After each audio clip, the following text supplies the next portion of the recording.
São 9h10. Iniciamos a nossa aula do dia 22 de junho de 2020, né? Vamos lá, gente. O objetivo nosso é terminar o conteúdo sobre energias hoje, né? Referente à apostila 3B. Como eu sempre falo para vocês, esses conteúdos que vocês estão desde a apostila 1, nós vamos chegar até a apostila 5B, são essenciais para o nosso Enem, tá? Então, muito atento a essas aí. Depois a gente vai dar um reforço e uma moral para vocês aí, beleza? Vamos só recordar, nós vimos matrizes energéticas, que são elementos que dão capacidade para produzir energia, como petróleo, água, carvão mineral. Depois avançamos para os minerais não renováveis, né, que são aqueles minerais que são muito eficientes atualmente para produzir energia, né? A gente pode destacar o petróleo, o carvão mineral, né? A gente pode destacar o gás natural hoje como fontes convencionais e muito eficientes para a produção de energia. Fontes de energia convencionais, gente, são aqueles tipos de fontes que geram energia, possibilitam a energia em massa que eu falo. Vamos lembrar uma macroprodução. Nós temos 7,5 bilhões de pessoas que necessitam de alguma forma de oferta de energia, seja ela elétrica, de uma bateria, de combustão no motor, né? Hoje, a nossa sociedade moderna sem energia. Seria impossível a gente imaginar o mundo que nós vivemos hoje sem oferta de energia. Vimos que aqui os tipos de produção em usinas termoelétricas, hidrelétricas, nucleares, as vantagens e desvantagens, né? Por exemplo, uma usina termoelétrica movida à queima de petróleo, ou carvão mineral, ou gás natural, ela é muito eficiente. Eficiente por quê? Porque sua matriz, esses produtos, esses minerais, eles têm muito poder de queima de calor. Queima de calor produz energia. Então, elas são super eficientes. Nós vimos isso. Tem um lado vantajoso, porque hoje esses três principais matrizes, petróleo, gás natural e carvão mineral, ela tem uma circulação, uma comercialização muito fácil no mundo hoje, né? Eles são comprados, comercializados de forma bem tranquila. Então, não tem problema para produzir. Tem um problema negativo, que é a poluição atmosférica, principalmente a queima de combustíveis fósseis, emite CO2 para a atmosfera, que contribui para o nosso famoso aquecimento global. Vimos também a hidrelétrica, né, ou hidroelétrica, tanto faz, né, hidroelétrica ou hidrelétrica, né, os dois são corretos, que é uma fonte também muito eficiente, muito viável, principalmente para nós no Brasil, porque ela utiliza um recurso renovável e limpo, que é a água. E você não precisa comprar água, não é? Até Samuel questionou a questão que quando a gente usa a água em casa, a gente paga por isso, a gente paga pelos serviços prestados pela operadora, não pela água. Então, a vantagem que você tem uma energia para a atmosfera limpa, um recurso que é renovável, são as águas dos rios, né? Vem de chuvas, de gelo, depende de onde nós estamos, né? 3B, isso aí, Camille, nós vamos terminar 3B hoje, tá? Eu só estou dando uma revisão da aula passada. E tem os casos negativos, os impactos negativos que, olha só, o custo elevado para você construir uma grande usina hidrelétrica, os impactos que elas causam, né, aqueles impactos socioambientais, destruição de fauna, flora, desocupação de comunidades que vivem próximo a onde vai ser construída aquela usina, né, alteração no curso dos rios. Então, essas vantagens e desvantagens, né? Vimos as 3 maiores usinas hidrelétricas do mundo, 2 pertencem ao Brasil, uma meio a meio, né? A maior usina hidrelétrica do mundo está na China, é de Três Gargantas. A segunda maior usina hidrelétrica do mundo, ela é binacional, foi construída pelo Brasil e Paraguai, que é Itaipu. E a terceira maior do mundo, já inaugurada, está aqui no Brasil, que é a usina de Belo Monte. A gente falou alguma coisa sobre ela lá. Tá? A energia nuclear, o que a gente falou de super eficiente? Os minerais radioativos, eles têm poder de queima muito maior do que os combustíveis fósseis. Então, eles são muito mais eficientes. Então, essa é a grande vantagem. O problema também é que o urânio, né, que é o principal matriz para produzir energia nuclear, é um produto caro e ele é raro, ele é encontrado em poucos lugares do mundo, então ele é caro. Outro problema e desvantagem seria uma possível, né, um desastre radioativo onde poderia afetar comunidades, né, ambientes locais ou próximos. Hoje a gente entra em energias renováveis. Se renováveis elas não se renovam ao tempo para a gente reutilizá-las, as renováveis não. E essas fontes renováveis elas vêm crescendo a sua oferta cada vez mais. Isso dá início lá no final do século XX e agora no início do século XXI, a oferta dela é cada vez mais crescente. E ela é muito bem vista pela comunidade internacional, porque a maioria das suas matrizes, elas são matrizes renováveis de elementos que vêm da natureza, elas não poluem de forma impactante, igual o petróleo, o carvão mineral. Então, elas são muito bem vistas em questões ambientais, em questões sustentáveis no mundo hoje, né? Então, essa é uma perspectiva para o século XXI. O grande problema dessas energias hoje, aí, ou das principais, que elas não dão possibilidade de ofertar em grandes volumes. Elas não ofertam energia maciçamente igual os convencionais ofertam hoje, né? Por exemplo, o petróleo ele é capaz de gerar energia para bilhões de pessoas. Uma fonte renovável hoje e bem alternativa, o vento, o sol, ainda não. Então vamos conhecer algumas delas. E a gente começa com esse desenho aqui mostrando essas hélices aqui, a energia eólica. O vento é um elemento da natureza renovável e que o homem pode utilizar para produzir energia. Então, é uma fonte alternativa e renovável. Por que esse nome é alternativa? Porque ainda, olha o que eu estou falando, eles não oferecem, eles não produzem energia para atender uma demanda mundial. Isso aí, hoje eles são mais regionalizadas, em locais, em focos, né? Mas quem sabe um dia isso poderá mudar, né? A situação atual. O Sol é outro exemplo. A energia solar, essa principal energia que aquece o nosso planeta, ele é eficiente, mas ainda não produz de forma convencional, maciçamente. Também concordo, Heitor, tenso, né? Isso já está mudando, tá, Heitor? Mas a gente não pode chegar agora, o mundo vai ser abastecido somente por energias de elementos da natureza, vento, água, sol. Hoje nós não poderíamos dar essa possibilidade. Por quê? Nem todos os países do mundo têm água abundante igual ao Brasil, de rios. Em algumas épocas do ano, o sol está mais baixo ou mais forte, dependendo da estação do ano. Em alguns períodos do ano, a circulação do ar também é diferenciada, mais forte e um pouco mais lenta. Então, ainda tem que se ajustar a esses problemas ligados à natureza. Tá?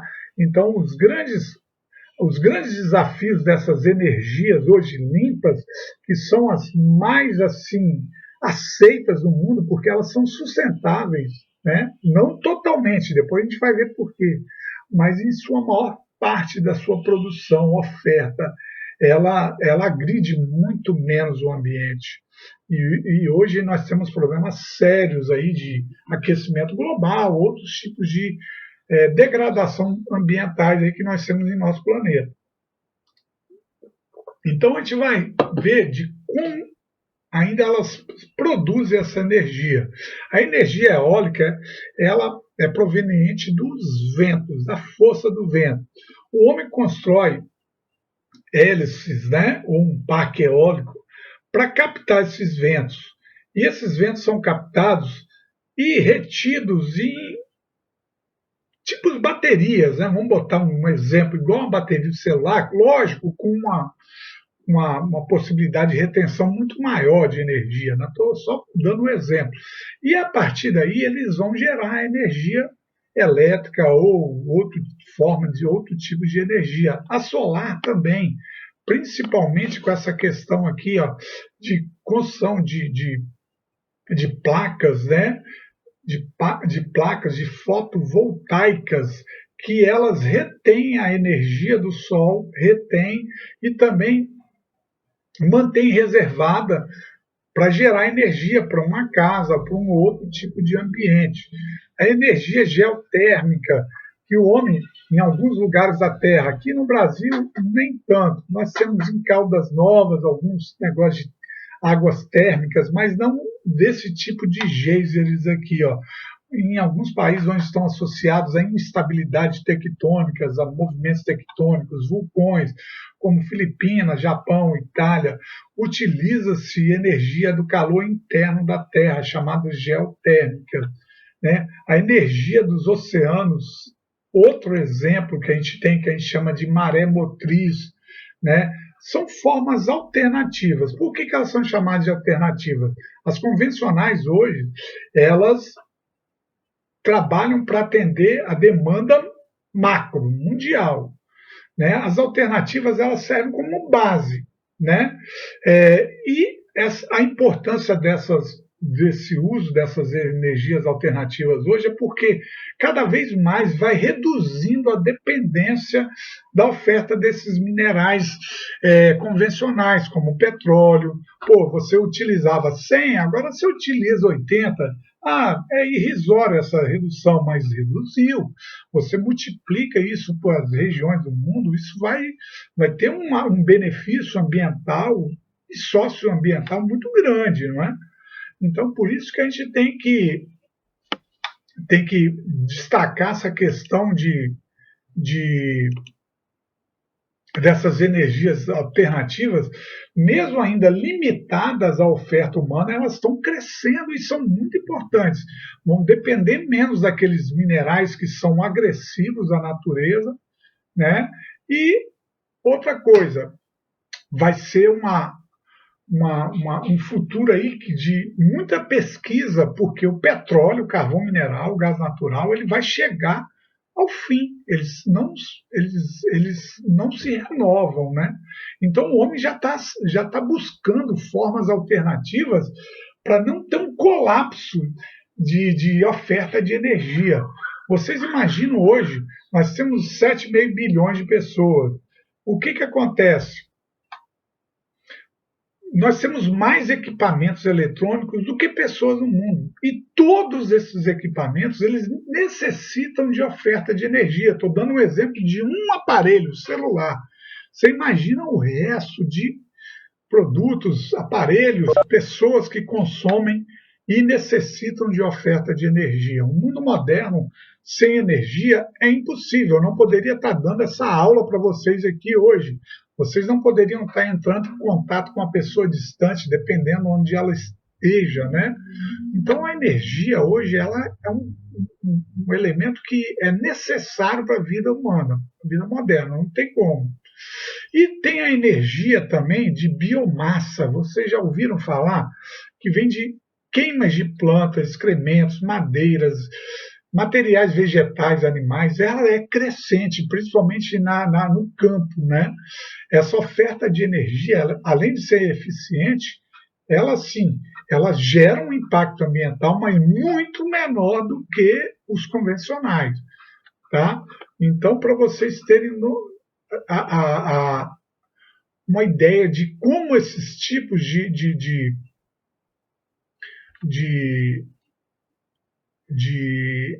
matrizes hoje, alternativas, elas são crescentes para o mundo aí. Samuel me chamou aí, Samuel? É que eu queria falar de um vídeo, um projeto que a gente chegou a ver, Hum, que era dessa negócio, essa força de biomassa. No biomassa, campo, sim. no campo, como as pessoas não tinham tanta condição de comprar as coisas, teve um projeto que se iniciou, que era o projeto do gerador de biomassa. Sim, Aí a gente viu isso em biologia, eu acho. Era, acho que era excremento e água que gerava gás pro fogão fogão, isso aí, energia. e adubo, líquido e Isso. sólido. E é eficiente, né? E uma coisa que é uma reciclagem de um material que poderia estar o quê? Perdido aí, ser descartado na natureza. Então, essa é a grande vantagem, não é, Samuel? E terceiro ano. Veja bem, elementos que o homem poderia descartar, ele está reutilizando e beneficiando em energia. Então, isso aqui olha só o que ele traz de benefício para uma comunidade, por enquanto limitada, estou falando por enquanto, né? Limitada, mas que, poxa, você está numa região onde o acesso ao uso de energia é limitado. Você tem uma fonte alternativa, aumenta aquela oferta. Muito bem lembrado, o Samuel. Isso hoje é uma tendência, principalmente em áreas mais isoladas, que tem uma oferta muito grande. Por exemplo, você, você tem uma plantação de cana-de-açúcar. Você vai utilizar para produzir etanol. Aquele bagaço lá, você pode queimar e utilizar como biomassa para gerar energia para a própria produção da sua propriedade. Muitas pessoas fazem isso hoje. Ah, eu até esqueci de falar, um grande fator limitante hoje dessas fontes energéticas aí alternativas é o custo econômico. Ainda é um fator limitante para a maioria da população mundial. Para você instalar uma fonte de energia solar, eólica, por exemplo, biomassa, você tem que investir muito. E da forma que a gente tem hoje a oferta de energia elétrica, por exemplo, doméstica via hidrelétrica, 80%, o custo dela é menor. Aí a gente tem que ter sempre buscar aquela visão, aquela relação. Ó, poxa, eu vou mudar minha energia que eu recebo aqui da Excelsa, eu vou produzir, vou ser autossuficiente. Tudo bem, você pode fazer isso que geralmente, muitas vezes, dá certo, algumas pessoas fazem, mas sempre tem um problema de limitação dessa oferta. Por exemplo, o vento, o sol, que são elementos da natureza tão relacionados ao ciclo de mudança, né, do nosso planeta, né, tanto o vento, a incidência de raios solares. Então, ainda se busca um caminho mais eficiente, mas eu tenho certeza que em poucos anos esses tipos de energias eles vão se tornar mais eficientes e vão ofertar para muito mais pessoas do que ofertam hoje. Porque não é só ofertar energia, Samuel, em terceiro ano, é ela ser viável economicamente a maior parte da população. Será que eu poderia pagar por isso, né, uma conta mensal, uma despesa anual? Tem que ser levado em consideração vários fatores. E o Brasil ele está muito avançado na questão da biomassa. O Brasil foi um dos pioneiros em lançar energia biomassa. Vocês devem ter estudado em história a crise do petróleo na década de 70. Olha aí o programa do Proálcool. O governo federal ele criou em 1975 o programa Proálcool. Qual era o objetivo desse programa? Reduzir a dependência de importação de petróleo que o Brasil tinha. Naquela época, o Brasil importava 80% do petróleo que ele consumia. Então, para gerar combustão de motor, o Brasil, né, ele usou a tecnologia do etanol. ele começou a botar em circulação na década de 80 os primeiros veículos, né, pequenos, automotores, automóveis, movidos a etanol, a álcool. E foi uma, foi um avanço para a tecnologia em energia alternativa para o mundo. Só que o Brasil teve um erro danado. Ele não investiu, ele não deu continuidade a esse uso de tecnologia. Primeiro, ele limitou automóveis pequenos, ele não expandiu isso para meios de transporte coletivos. Teve um problema também que, logo em seguida, na década de 80, 90, o preço do barril de petróleo diminuiu, voltou a ser custos baixos, então desmotivou o avanço desse programa. E também tem a questão da qualidade, do uso da qualidade da tecnologia implantada nos veículos, nos motores de combustão. Naquela época, gente, um carro movido a álcool ele tinha várias assim, limitações comparado ao de gasolina. O que ele tinha de vantagem? O preço do álcool era muito mais baixo do que o preço da gasolina. Então, muitas pessoas adquiriram, naquela época, um veículo movido a álcool. Né? Lá na década de 80 foi explosão, 80 e início de 90. Aí depois o preço do petróleo voltou a cair de novo, a tecnologia nossa em uso de etanol em motores de combustão ficou paralisada, então desmotivou, muitas pessoas abandonaram a compra, o consumo de veículos a álcool, a etanol. Aí o Brasil ficou esse programa do Proálcool ele ficou paralisado por muito tempo. Ele voltou agora no final do século XX, início do século XXI, com motor a combustão flex. Você vê hoje muitos veículos aqui no Brasil pode ter o uso de gasolina ou álcool, motor flex. É uma tecnologia brasileira. Outros países fazem isso, mas o Brasil saiu na frente. Aqui, ó, as vantagens e desvantagens da biomassa, né, do programa do etanol. O Brasil tem um espaço territorial muito grande para produzir sua matriz, que é a cana-de-açúcar. O etanol aqui no Brasil é produzido através, principalmente, da cana-de-açúcar. Se você for nos Estados Unidos, é através de milho, de sorgo, de soja. Se você for na Europa, é através da beterraba. Né? No Brasil, pelas condições naturais, solo e clima, a gente tem aqui a cana-de-açúcar. Nós estamos entre os 2 maiores produtores e exportadores de açúcar do mundo. A cana-de-açúcar ela produz o açúcar, o etanol, vários tipos de derivados que saem dela. A grande vantagem é que nosso terreno é favorável ao plantio, as condições naturais são favoráveis. Outra vantagem, ela é menos poluente, em termos, tá? Não é uma energia totalmente limpa, mas ela é menos poluente do que a emissão de combustíveis fósseis. Né? Agora, tem um lado negativo.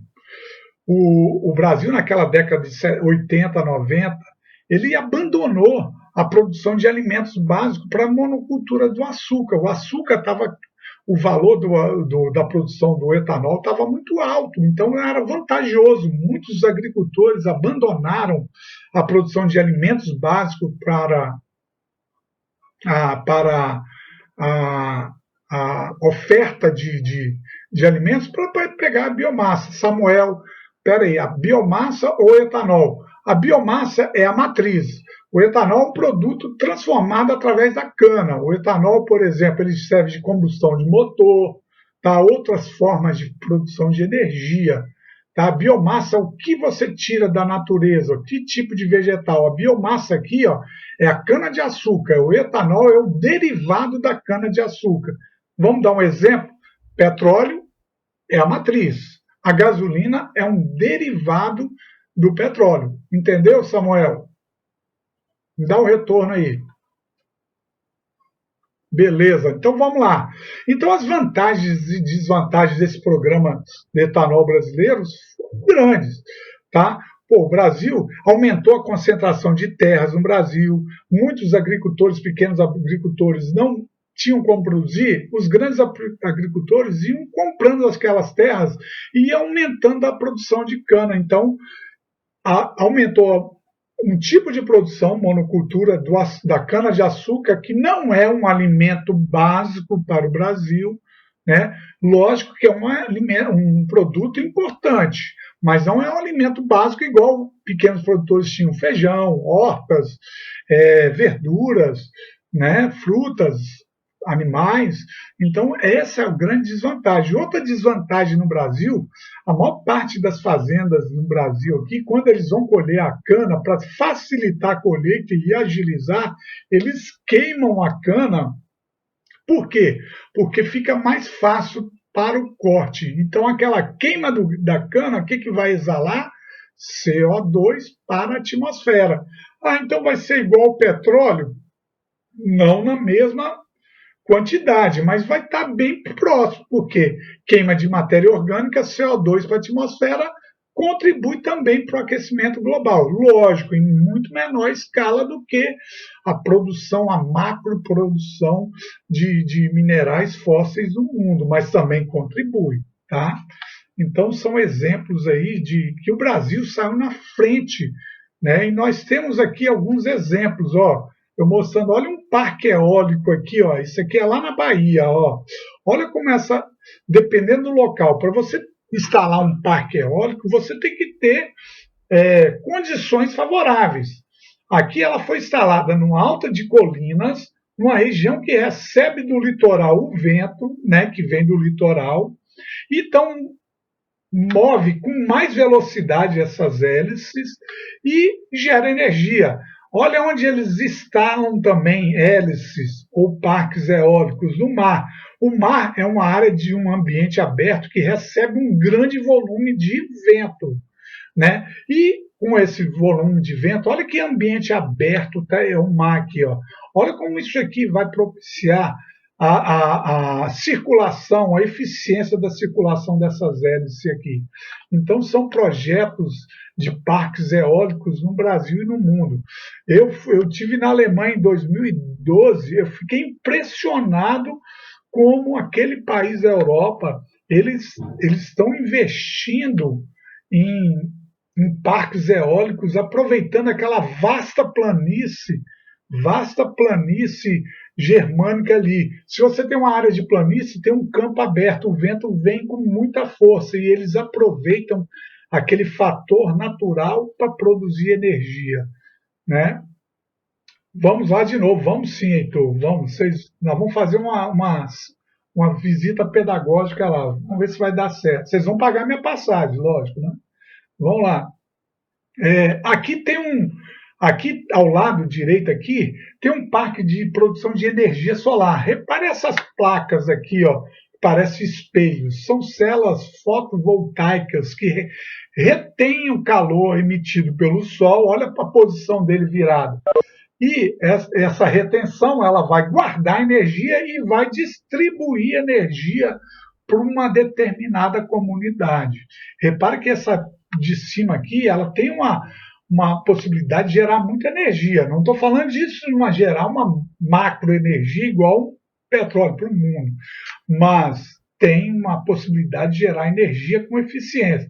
O grande problema desses dois elementos aqui, que são naturais, a natureza oferece o vento e os raios solares, e são renováveis, porque eles se renovam a todo dia, maior ou menor intensidade. Mas todo dia nós temos luz solar. Agora, está nublado, mas a luz solar está agindo sobre nós, né? Então, o grande problema dele ainda hoje é essa instabilidade que nós temos da natureza. Você tem regiões que têm ventos o ano todo, tem regiões que têm ventos periódicos. A mesma coisa com a oferta de luz solar.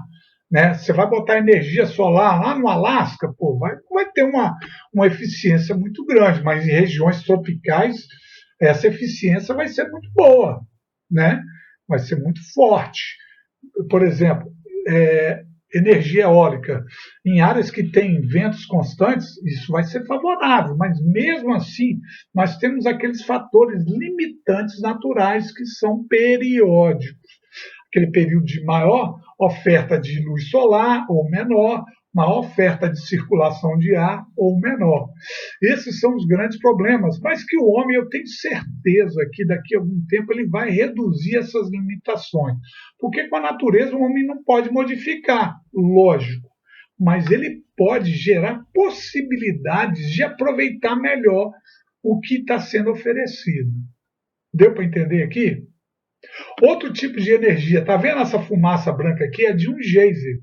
Os geysers são áreas onde tem vulcões ativos ou inativos próximos, e eles aquecem o interior da Terra.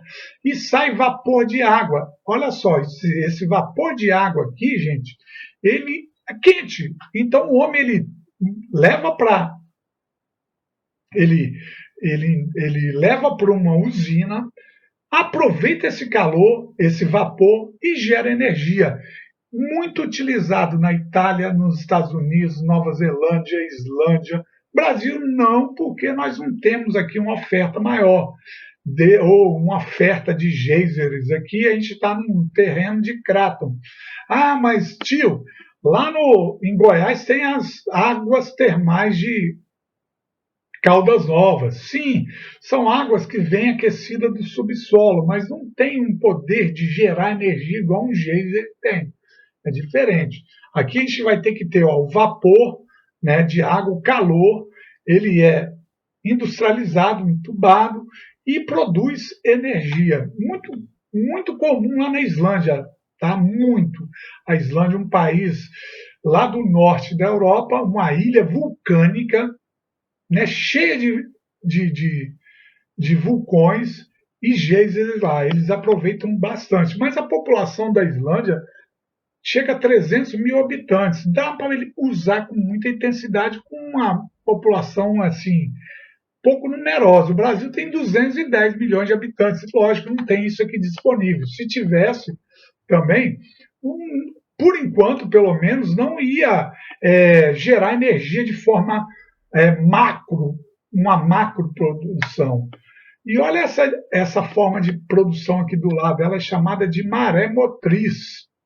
A força da maré, né, as ondas não têm aquela força de vai e vem, amplitude térmica, né, pode-se produzir energia ali. Tá? E olha como ele se retira dessa força da maré, ele leva através de tubulações, tubos. Alguém quer fazer alguma pergunta? Está com o microfone aberto? Hã? Então vamos lá. Ó, ele leva para uma usina também, que vai gerar energia para um determinado local. No Brasil, nós já temos aqui energia maré motriz. Essa foto aqui de baixo é lá de Tecém, do Porto de Tecém, no Ceará. Alguém quer fazer alguma pergunta? Eu ouvi uma voz aqui. Está falhando. Beleza? Então, ó, reparem aqui. Vocês estão me ouvindo? Manda um retorno sim para mim aqui. Ah, estão me ouvindo. Beleza, Alan. Oi, fala. Fala. Dá para ouvir tranquilo. Ah, beleza. Joia. Então, ó, vocês estão entendendo aqui essas fontes alternativas, ainda elas são limitadas. Porém, a oferta é cada vez maior. Hoje, o uso, o que vocês têm que associar? A viabilidade econômica, né? Quanto isso vai custar a um consumidor de energia igual nós aqui, por exemplo, em Santana? Será que ela vai ser mais viável economicamente do que é produzida por hidrelétricas? A gente tem que levar isso em consideração. A questão ambiental, ela tem que prevalecer, mas a questão econômica, infelizmente, ela também tem que ser considerada, porque você tem que pagar pela energia que você consome. Não tem como. Você e qualquer pessoa que utiliza de fontes aí, de operadoras que prestam esse serviço para nós. Então, o que viavelmente, economicamente, é mais viável para a sociedade? Tem que ser analisado ponto a ponto. Não, a gente não pode só ser sistemático. Vamos acabar com a fonte, com a produção energética matriz de combustíveis fósseis. Ah, é? Faz isso no mundo hoje, o que acontece? Você ou eu vamos ser o primeiro a pedir de volta, porque vai faltar energia para a população mundial, pô. Infelizmente é uma realidade. Seria ótimo termos só energias renováveis, limpas, igual esses exemplos que eu estou dando? Maravilhoso. Porém, ainda elas são limitadas e muitas vezes não são viáveis economicamente a macroprodução, onde você, pobre, rico, classe média, consome energia. Você tem que saber disso. Não é só rico que consome energia. Pobre, pessoas indigentes também, eles consomem energia. Tá bom? Dúvida até aí? E o grande problema aqui, ó, os biocombustíveis, hoje é a moda. Os biocombustíveis são formas de. São produtos que são fabricados de origem vegetal, animal, podem ser cultivados e também costumam ser poluentes. Quando a gente fala biocombustíveis, são energias limpas. Às vezes, não. A cana-de-açúcar é um exemplo.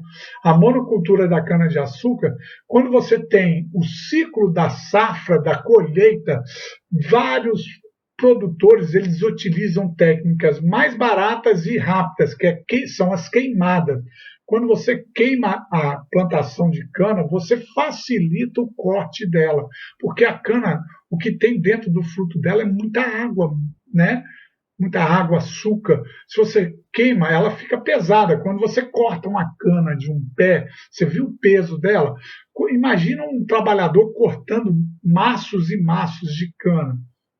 Então, quando ele é pesado, ele vai ter uma produtividade menor. Queima essa cana e ela fica mais leve, a produtividade vai ser maior.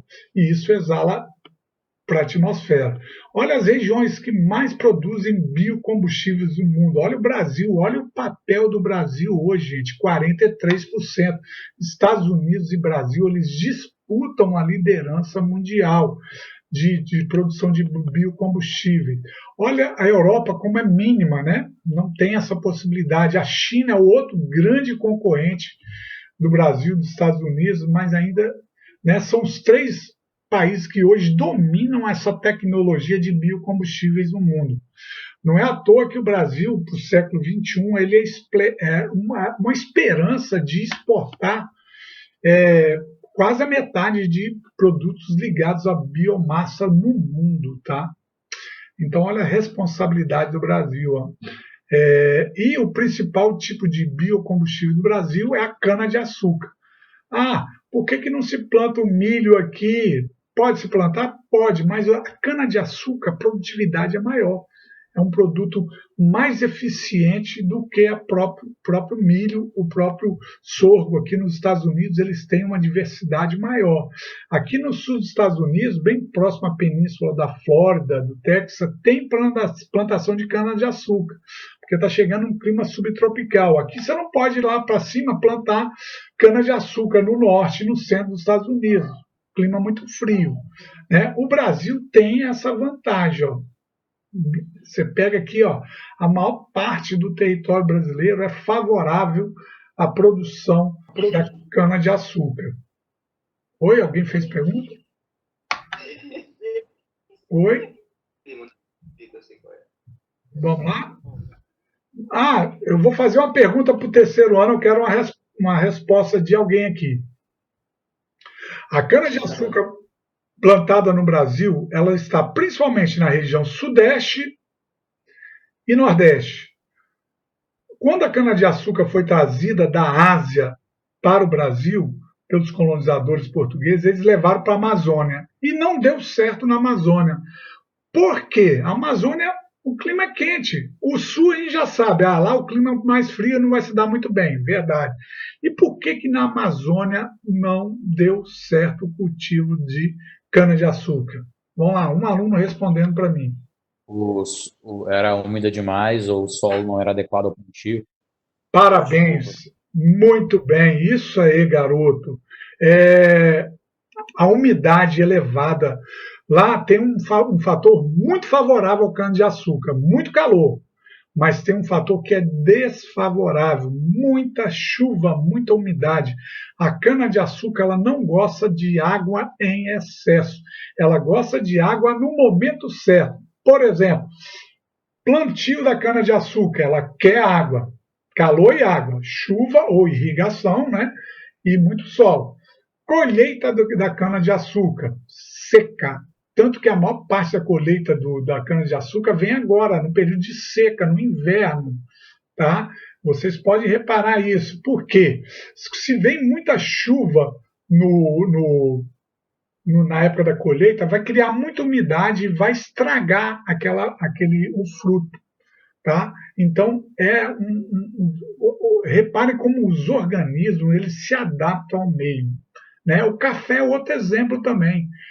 O café ele não se dá muito bem na Amazônia, com exceção de algumas áreas do Pará, do Rondônia.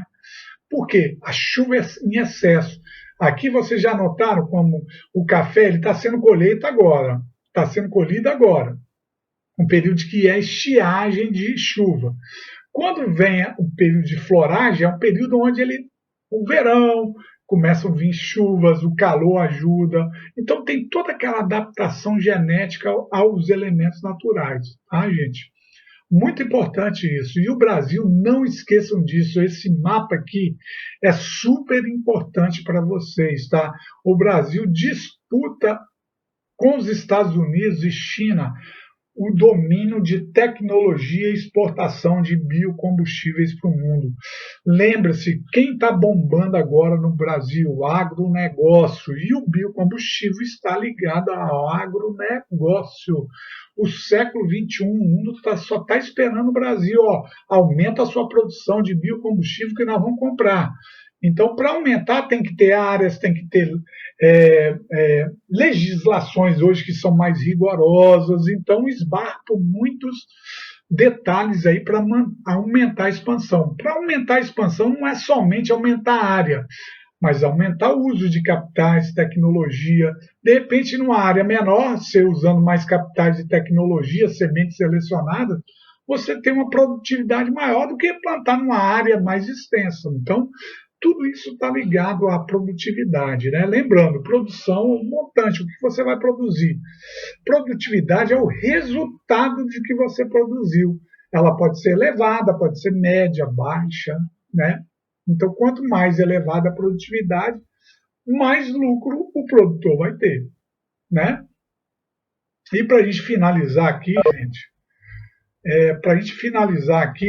a gente tem as vantagens, né? As vantagens dos biocombustíveis, né, gente? Redução significativa de emissão de gases poluentes pelo uso. Pelo efeito estufa, eles também geram poluição. Cuidado, tá? Se numa provinha que eu vou fazer, e vou fazer uma pegadinha para vocês, e tiver lá as vantagens dos biocombustíveis, que eles não emitem de forma alguma poluentes para a atmosfera. Erradíssimo, tá? Eles emitem, mas em menor volume do que minerais fósseis, né? Então, façam essa comparação. É uma energia renovável, né? Por exemplo, a cana-de-açúcar, você vai plantar, vai ter que colher de novo, mas você está renovando a tempo de reutilizar. O petróleo, o óleo, não, né? Ele vai acabar. Então, olha as vantagens aí. Gera emprego para... Nós vamos ver agora um ponto aqui, depois vai ter um contraponto do que eu falei aqui. Ele gera emprego, gera uso de tecnologias, domínio de tecnologias. Isso é muito importante. O Brasil está lá em cima, no topo, no uso de tecnologias de biocombustíveis. O Brasil é um dos poucos países que ele pode produzir um automóvel hoje com gasolina, etanol, biodiesel, gás natural. Poucos países do mundo hoje têm esse uso de domínio de tecnologia de energia de combustão que o Brasil tem, tá? Isso é um ponto positivo. Tem as desvantagens, lógico, né? O que acontece quando você faz uma plantação enorme de cana-de-açúcar? Uma monocultura. Outro problema, a cana-de-açúcar não é um alimento básico para nós. né? Básico que eu falo, gente, que chega na nossa mesa, no nosso dia a dia. Então, esse é o grave problema dos biocombustíveis. O abandono de alimentos básicos para a população reduz a oferta. Se reduz a oferta, aumenta os preços dos alimentos básicos. Você cria uma monocultura, você cria concentração de terras, você distribui pior ainda as terras no país. Então, isso aí é negativo, tá? Também, não falei que não é tão poluente, mas com a queima da cana-de-açúcar, exala CO2 também para a atmosfera, polui a atmosfera, sim, não só a atmosfera, agrotóxicos, solo, rios, então tem esses fatos negativos aí, tá, gente? E outra coisa interessante, aumenta o consumo de água para irrigação. Se você usa muita água, você retira mais a água desses cursos de água que correm pela região, né? Muitas vezes tem pessoas que criam barragens, desviam partes do rio, e isso prejudica também. São fontes e fatos negativos dos biocombustíveis, tá?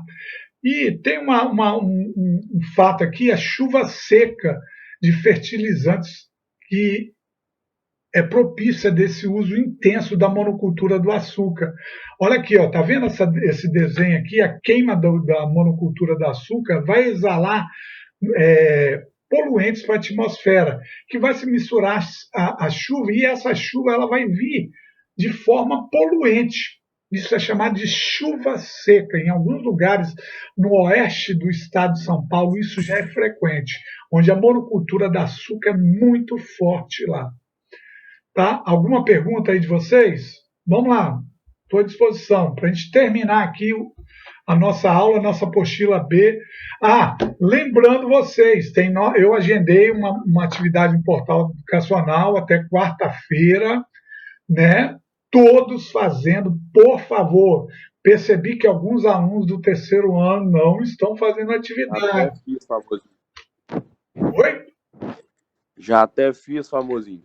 Beleza, famoso, você é o bicho. Eu quero todo mundo, eu não quero uma exceção. Eu quero a palavra extrema usada aqui no terceiro ano, todos fazendo minha atividade. Senão o bicho vai pegar para vocês, hein? Rapaz, gostou da ameaça aí, né?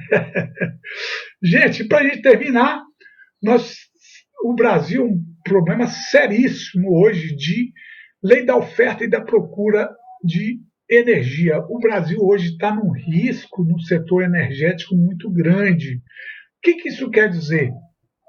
Que a oferta ele está se equiparando com um consumo. Lei da oferta e do consumo. Se diminuir a oferta por algum fator aí qualquer, a tendência de faltar energia é muito forte. Isso já está acontecendo, né? Acontecendo com blackouts, com, né, alguns pontos de fornecimento de energia que são interrompidos. Então, isso é muito perigoso. Então, o Brasil, né, construiu a usina Belo Monte para ter uma tranquilidade maior, está investindo maior na diversificação de matrizes energéticas, principalmente essas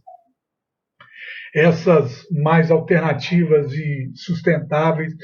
80% da energia elétrica doméstica consumida por nós vem de hidrelétricas, é uma dependência muito perigosa. Por quê? Não teve aquele período de estiagem? Viu como hoje nós temos em contas de luz, ciclos, tem lá tarja vermelha, amarela, verde. Quando está em estiagem, eles aumentam o valor por quilowatt, né, de energia distribuída à população. Então, isso já é um perigo também. Beleza, gente? Vamos lá. Dúvidas? Perguntas? 9h59. Vamos lá, a gente tem alguns detalhes. Alguém quer fazer alguma pergunta? Ficou em dúvida algum detalhe? Estudando. Eu estou enviando para vocês um link de uma videoaula sobre fontes energéticas brasileiras. Eu enviei uma na semana retrasada que envolvia fontes energéticas no mundo e agora no Brasil e fontes alternativas. Esse videoaula é um videoaula que eu tenho no estado. Os alunos do segundo ano, eles estudam isso. É uma didática muito boa para vocês entenderem, sabe, tem várias imagens, detalhes que ajudam muito em compreensão. Assista essa videoaula, por favor. Eu vou enviar para vocês provavelmente hoje ou amanhã, lá no mural da turma, tá? É um link. Essa aula de 35 minutos. É muito didática, uma didática muito fácil e muito compreensiva. Um reforço maravilhoso para vocês, tá? Ok? Eu encerro minha aula aqui e peço a vocês para qualquer